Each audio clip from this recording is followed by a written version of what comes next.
트럼프 암살 시도에 이어 이번엔 해리스 부통령의 선거 사무실에서 총격 흔적이 발견됐습니다. 대선을 40여일 앞두고 정치 폭력에 대한 불안감이 커지고 있습니다. 오늘 새벽 LA 도심에서 메트로 대중교통버스가 총을 든 괴한에 탈취되는 사건이 발생했습니다. 2시간 가까운 추격전 끝에 승객 1명이 숨졌고 용의자는 체포됐습니다. 한인이 아파트 리노베이션 공사 현장에서 다른 인부들과 언쟁을 벌이다 상대방에게 총격을 가해 살해하는 사건이 발생했습니다. LA 지역의 한 고등학교에서 근무하던 30대 상담교사가 10대 남학생과 부적절한 관계를 가진 혐의로 기소됐습니다. 제51회 LA 한인 축제가 다양성이 축제 속으로라는 주제로 서울국제공원에서 내일부터 시작해 나흘간 펼쳐집니다.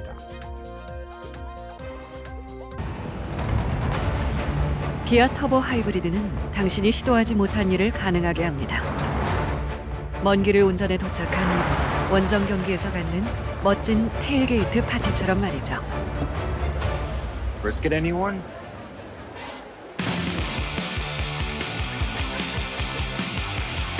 아직 해보지 못한 그 일을 해보세요. 더 뉴 기아 카니발 터보 하이브리드. 기아. Movement that inspires. 시청자 여러분 안녕하십니까? KBS 아메리카 뉴스입니다. 대선을 40여일 앞두고 정치 폭력에 대한 불안감이 커지고 있습니다. 두 번에 걸친 트럼프 전 대통령 암살 시도에 이어 이번에는 해리스 부통령의 선거 사무실에서 총격 흔적이 발견됐습니다. 보도에 김지숙 기자입니다. 유리창 곳곳에 총탄이 관통한 흔적이 선명하게 남았습니다.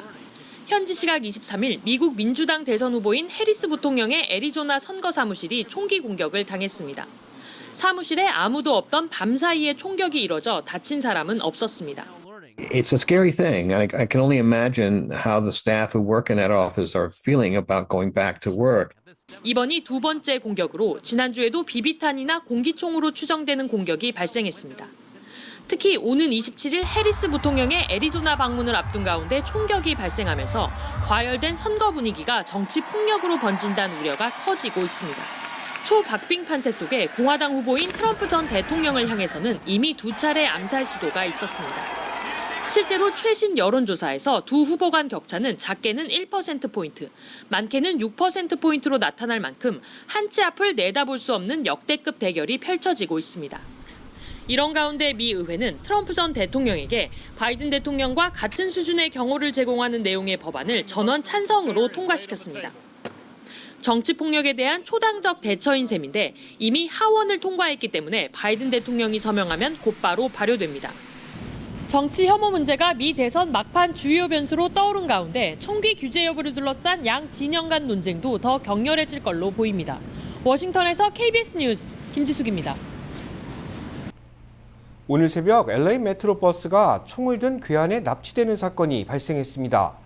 2시간 가까이 이어진 추격전 끝에 결국 용의자는 체포됐는데 이 과정에서 승객 1명은 숨을 거뒀습니다. 윤범수 기자가 보도합니다. 새벽 1시가 조금 안 된 시각, 사우스 LA 지역 피게로아와 맨체스터 애비뉴 인근 남쪽 방향을 지나던 81번 버스에 총을 든 괴한이 올라탔습니다. 안에는 운전사를 포함해 승객 2명이 있었습니다.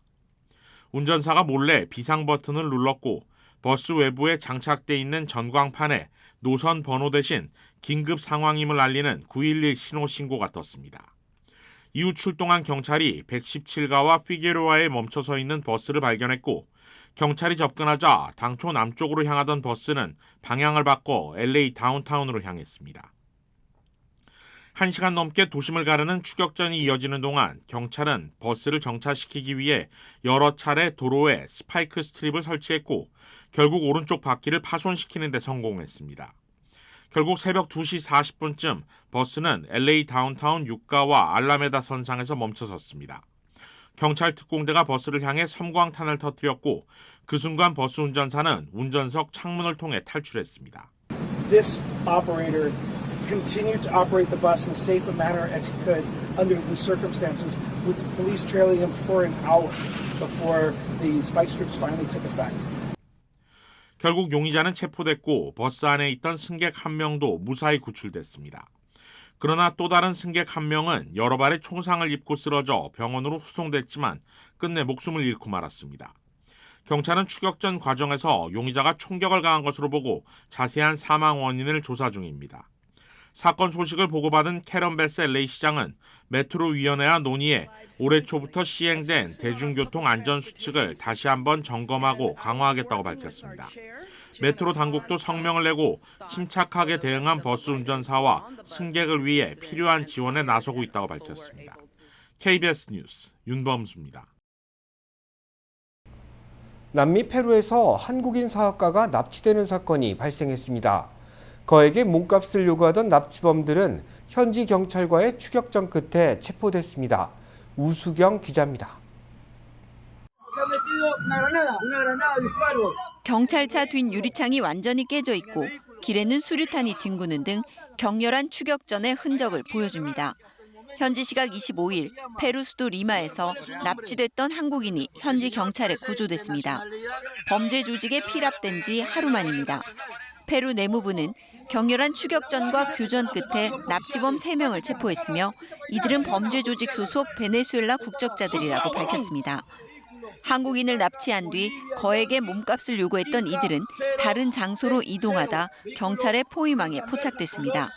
도주 과정에서 수류탄 2개를 던졌고 이 가운데 1개가 폭발하면서 경찰관 1명이 다친 것으로 알려졌습니다. 경찰은 공범이 있는 것으로 파악하고 추가 수사를 진행하고 있습니다. Pero la Policía Nacional, producto de las investigaciones, seguramente va a aclarar los hechos. 피랍됐던 한국인은 건강 상태가 양호하며 페루 경찰이 신변 보호를 제공 중이라고 우리 외교부는 밝혔습니다. 페루는 남미 국가 가운데 비교적 안정적인 치안 상태를 유지해왔지만 최근 경제난이 심화되면서 납치 사건이 늘어나고 있습니다. 2020년 1,600여 건이었던 납치 사건은 코로나 대유행 이후 늘기 시작하면서 지난해에는 4천여 건으로 2배 이상 급격히 증가했습니다. 주 페루 대사관은 현지 언론을 인용해 범죄 조직들이 주로 활동하는 리마 북부 지역에서 납치 발생 건수가 높다며 치안 불안 지역으로의 여행을 자제할 것을 당부했습니다.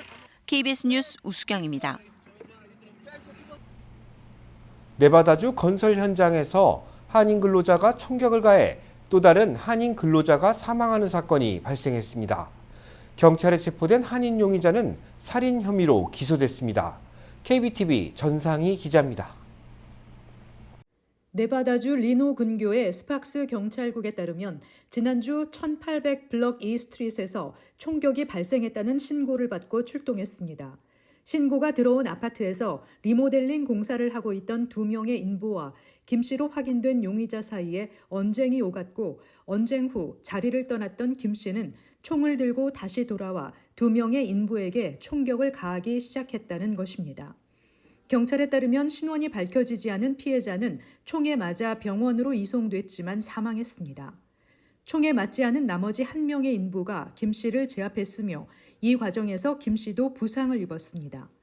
부상을 입은 김 씨는 병원으로 이송됐고 병원에서 퇴원 후 와쇼 카운티 셰리프국에 구금됐습니다. 김 씨는 현재 치명적 무기를 사용한 살인, 살인 미수, 폭행 등의 혐의로 기소됐습니다. KBTV 뉴스 전상입니다. 30대 고등학교 상담교사가 10대 남학생과 부적절한 관계를 가진 혐의로 검찰에 기소됐습니다. LA 카운티 검찰은 LA 지역의 한 고등학교에서 상담교사로 근무하던 올해 37살의 줄리 티송을 미성년자와 부적절한 관계를 맺은 혐의로 기소했다고 밝혔습니다. 해당 여교사는 예시바 대학교 부속 남자 고등학교에서 지난 2월부터 3월까지 미성년 학생과 성관계를 가져온 것으로 확인됐습니다. 검찰은 추가 피해자가 있을 것으로 보고 학생들의 제보를 당부하고 있습니다. 상담교사로 재직하면서 다수의 남학생들과 접촉할 기회가 많았기 때문입니다. 해당 교사는 지난달 29일 경찰에 체포돼 현재 메트로폴리탄 구치소에 수감 중이며 유죄가 인정될 경우 최대 5년형을 받게 될 것으로 보입니다. 4인조 무장강도가 뉴저지의 한 이발소를 급습해 현금을 강탈해 도주하는 사건이 벌어졌습니다. KBTV 기련민 기자가 보도합니다. 뉴저지 패터슨 경찰은 대낮에 발생한 무장강도 사건의 용의자를 찾고 있습니다. 이 사건은 지난 금요일 오후 2시경 패터슨 메인스트릿에 위치한 야디엘 이발소에서 발생했습니다. CCTV 영상을 보면 4명의 용의자가 무기를 소지한 채 차에서 내려 이발소 주인에게 돈과 보석을 요구하는 모습이 담겼습니다. 당시 이발소 주인과 다른 한 명이 가게 밖에 앉아 있었습니다. 이발소 주인은 무장한 강도 4명이 갑자기 달려들어 약 $1,200의 현금과 팔찌, 목걸이를 훔쳐갔다고 말했습니다. 당시 용의자들은 돌격 소총을 들고 있었던 것으로 전해집니다. 영상에는 최소 1명 이상의 용의자가 소총을 소지한 채 이발소 주인을 겨냥한 뒤 이발소 매장 내부로 들어가 고객과 직원들을 총으로 겨누고 위협하는 모습이 담겼습니다. 4명의 용의자들은 순식간에 범행을 저지르고 이어 매장 앞에 도착한 은색 닛산 무라노 차량을 타고 유유히 사라졌습니다. 당시 이들 4인조 강도는 모두 검은색 상하이 복장에 후드를 뒤집어 쓰고 마스크를 착용해 신원을 가렸습니다. 해당 사건에 대해 안드레 세이의 패터슨 시장은 이것이 현재 뉴저지 법무부에 있는 수사 통제권을 경찰 부서로 다시 되찾고자 하는 이유라며 원칙을 제대로 세워야 한다고 강조했습니다. 맷 플래킨 법무장관은 2023년 3월 법무부가 경찰 부서를 법무부 산하로 인수한 이후 패터슨의 범죄율이 하락했다고 주장하고 있습니다. 하지만 세이의 시장은 인수 당시 이미 총기 사건이 30%, 살인 사건이 60% 감소한 상태였다고 반박했습니다. 지난주 발표된 데이터에 따르면 패터슨의 강도, 절도, 살인 사건 수는 지난해 같은 시점과 비슷한 수준을 유지하고 있습니다. 올 들어 지난 9개월 동안 패터슨에서는 8건의 살인 사건이 발생했으며 작년 한 해 동안 발생한 살인은 9건이었습니다. 올 들어 발생한 강도 사건은 252건이며 작년 동기에는 251건을 기록했습니다. KBTV 뉴스 길려민입니다. LA 한인타운 인도에서 전동 스쿠터를 주행하다 60대 한인 남성을 사망에 이르게 한 용의자에게 경찰이 $50,000의 현상금을 내걸었습니다. 경찰은 시민들의 적극적인 제보를 당부하고 있습니다. LA 경찰국은 지난 12일 오후 LA 한인타운 제임스 에무드 블러바드와 웨스트몰랜드 애비뉴 교차점에서 벌어진 전동 스쿠터 뺑소니 사건 용의자에 대한 믿을 만한 제보를 접수하고 있다고 밝혔습니다. 그러면서 용의자 검거에 결정적인 단서를 제공하는 제보자에게 $50,000의 현상금을 지급할 것이라고 발표했습니다. 60대 한인 남성은 주차장에 주차한 뒤 길 건너 한식당을 방문하려다 빠르게 달려오던 전동 스쿠터에 치였고 이틀 뒤 숨을 거뒀습니다. 경찰은 용의자가 사고 후 현장을 그대로 떠난 점에 미루어 뺑소니와 과실치사 등의 혐의로 검찰에 기소한다는 계획입니다. 기아 터보 하이브리드는 당신이 시도하지 못한 일을 가능하게 합니다. 먼 길을 운전해 도착한 원정 경기에서 갖는 멋진 테일게이트 파티처럼 말이죠. Brisket anyone?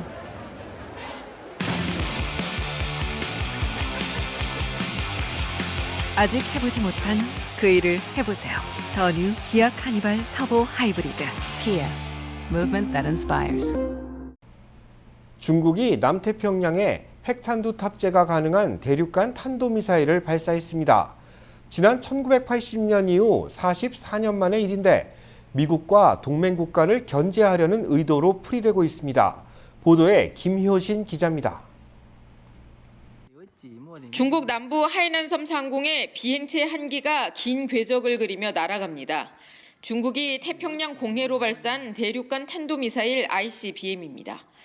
중국 국방부는 목표 지점에 떨어졌다고만 밝혔을 뿐 미사일의 종류와 사거리, 낙하 지점 등을 공개하지 않았습니다. 年度军事训练例行性安排，符合国际法和国际惯例，不针对任何特定国家和目标。 일본 언론들은 소식통을 인용해 이번 미사일이 호주 인근 해역에 낙하했다고 보도했습니다. 중국이 공해상을 향해 탄도미사일을 발사한 건 1980년 이후 44년 만으로 이례적입니다. The test of the DF-41, which is a road mobile intercontinental ballistic missile with a range of 12 to 15,000 kilometers. 미중 간 군사 대화가 재개된 시점에서 왜 ICBM을 시험 발사했는지가 주목됩니다. 미국이 주도하고 일본과 호주, 인도가 참여하는 안보협의체 쿼드가 남중국해 긴장 고조를 언급하며 중국을 압박한 데 반발했다는 분석이 나옵니다. 미 육군도 지난 4월 필리핀 루손섬에 중거리 미사일 발사 시스템을 갖춰 이를 견제하려는 의도로도 풀이됩니다. 중국의 핵전력이 강화되면서 새로운 발사 방식을 실험할 필요도 있었을 것이라고 군사 전문가들은 분석했습니다. 베이징에서 KBS 뉴스 김효신입니다. 이스라엘이 레바논의 무장정파 헤즈볼라를 또다시 공습했습니다. 헤즈볼라도 미사일과 로켓으로 응수하면서 지상전이 임박했다는 관측도 나오고 있습니다. 김계형 기자입니다. 레바논 국경에서 40km 거리에 있는 이스라엘 기바트 아분이 주택 지붕이 무너지고 기둥도 부서졌습니다. 지난 23일 레바논 무장정파 헤즈볼라가 발사한 로켓이 직격한 겁니다. יש נעילת ביטחון, זה ה-security room. איך שסגרתי את הדלת, בום. 다친 사람은 없었지만 집에서 살 수 없게 됐습니다. 폭격을 맞은 이 주택은 손상 정도가 심해 새로 지어야 할 상황입니다. 이스라엘 북부는 지난해 10월 가자 전쟁 이후 헤즈볼라의 로켓 공격에 시달려 왔습니다. 대피령이 내려진 국경 인근의 주민 5만여 명은 국가가 제공하는 호텔에서 지내고 있습니다. 이스라엘군은 북부 주민들을 집으로 돌려보내고 안전을 확보하기 위해 레바논에 지상군 투입을 시사했습니다. הרבה יותר חזקים מהם, הרבה יותר מנוסים מהם, נכנסים פנימה, משמידים שם את האויב, הולכים חד להשמיד תשתיות. 이스라엘군은 나흘째 공습을 이어나갔습니다. 레바논에서는 어제 하루만 51명이 숨지고 200명 이상이 다쳤습니다. 생지옥으로 변한 남부 등지에서 50만 명이 피난길에 올랐습니다. 헤즈볼라는 텔아비브 인근 모사드 본부를 겨냥해 탄도미사일과 로켓을 발사했습니다. 탄도미사일 카데르일은 사정거리가 300km로 이스라엘 상당 지역이 사정권입니다. 헤즈볼라도 이대로 물러서지 않겠다는 강력한 의지를 내비친 겁니다. 양측의 충돌이 갈수록 거세지면서 전면전 가능성이 한층 커졌습니다. 반면 미국 국방부는 이스라엘의 지상전 돌입이 임박했다고 보이지 않는다고 밝혔습니다. 이스라엘 기바트 아브니에서 KBS 뉴스 김계영입니다. 미사용 기프트카드의 총액이 270억 달러를 넘어선 것으로 집계됐습니다. 사용처가 제한된 것이 문제로 지적되고 있습니다. 소비자 10명 중 4명이 사용하지 않은 기프트카드를 보유하고 있는 것으로 조사됐습니다. 뱅클레이트가 소비자 2,300여 명을 대상으로 진행한 설문에 따르면 전체 소비자의 43%가 미사용 기프트카드를 보유하고 있습니다. 미사용 기프트카드의 평균 잔액은 244달러였는데 미사용 총액은 270억 달러에 달했습니다. 한 소비자 평가기관은 기프트카드 잔액이 남아있는 것은 카드사에서 규정한 제한이 너무 많기 때문이라고 지적했습니다. 카드 발급처에서만 잔액을 사용할 수 있기 때문에 마음에 드는 물건이 없다면 사용하지 않고 묵혀두는 소비자들이 대부분이라는 겁니다. 전문가들은 사용을 희망하지 않는 기프트카드를 보유한 경우 카드 전문거래 사이트를 통해 액면가의 7에서 80%가량을 현금화하는 방법도 좋다고 조언했습니다. 열대폭풍 헬렌이 허리케인으로 발전하고 있습니다. 플로리다주에서 크고 작은 피해가 잇따를 것으로 예상됩니다. KBTV 최시우 기자입니다.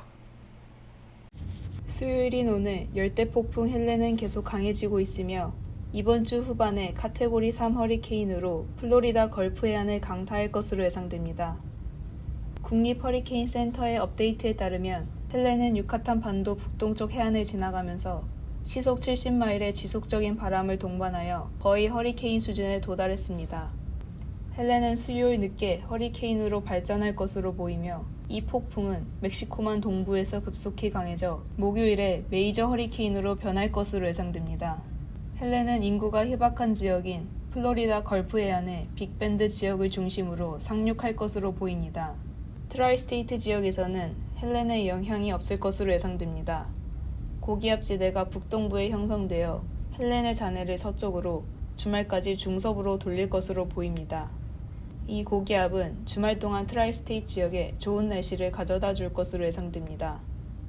KBTV 뉴스 최시우입니다. LA 총영사관이 오늘 언론 간담회를 열고 향후 계획에 대해 발표했습니다. LA 총영사관은 오늘 오후 열린 언론 간담회에서 현재 추진되고 있는 다양한 사업들에 대해 안내했습니다. 총영사관은 어제 재건축 참여 의사를 밝힌 11개 입찰업체 중 7개 업체가 참여한 가운데 현장 실사를 마쳤다고 밝혔습니다. LA 총영사관은 민원실 시설 확대 등 설문조사 참여자들의 의견을 수렴해 최종 디자인이 완성될 계획이며 2026년 공사에 돌입해 2029년 연말 완공을 목표로 두고 있다고 전했습니다. LA 한국교육원은 LA에 한국유학지원센터를 설립했다고 밝혔습니다. LA 한국유학지원센터는 미국의 학생들을 한국의 대학으로 유학 보내는 구심점 역할을 하게 되는데 높은 수준의 교육과정을 상대적으로 저렴한 가격에 이수할 수 있다는 점에서 인기를 끌 것으로 기대되고 있습니다. 다음 달 5일에는 오렌지 카운티 부에나파크에 자리한 소스몰에서 제1회 한국 유학박람회도 개최되는데 35개 한국대학 입학사정관들을 온 오프라인으로 만나볼 수 있는 기회가 될 것으로 보입니다. LA 한국문화원은 10월 한 달 동안 한국의 달 행사를 개최한다고 밝혔습니다. 10월 2일에는 LA 총영사관저에서 한복 패션쇼를 비롯한 한국 알리기 행사가 계획되어 있으며 미주 한국어 신앙송대회, 한국영화 투어링, K-팝 심포지엄과 뿌리교육 등 다양한 한국 알리기 행사가 예정돼 있습니다. 제51회 LA 한인축제가 내일부터 오는 29일까지 LA 한인타운 서울국제공원에서 이어집니다. 내일 저녁 개막식을 시작으로 3박 4일간 이어지는 50일의 LA 한인축제에서는 한국과 미국의 공연단이 참가하는 다양한 무대가 펼쳐질 예정입니다. 볼거리는 물론 먹거리도 풍성한데 K-푸드를 맛볼 수 있는 다양한 부스가 설치됐고 한국 지자체에서 참가하는 농수산물 엑스포 현장에서 지역별 특산품을 만나볼 수 있습니다. 한복 입어보기, 무궁화 전시 등 한국의 문화를 체험할 수 있는 부스도 축제 기간 동안 운영됩니다. 축제는 오는 토요일 정점에 다다를 예정인데 이날 오후에는 LA 한인타운 올림픽 블러버드 선상에서 퍼레이드가 펼쳐져 한인 커뮤니티의 위상을 확인할 계획입니다. 이날 퍼레이드에는 한미양국의 주요 인사들이 참석할 예정입니다.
KBS 아메리칸 뉴스 마칩니다. 시청해 주셔서 고맙습니다.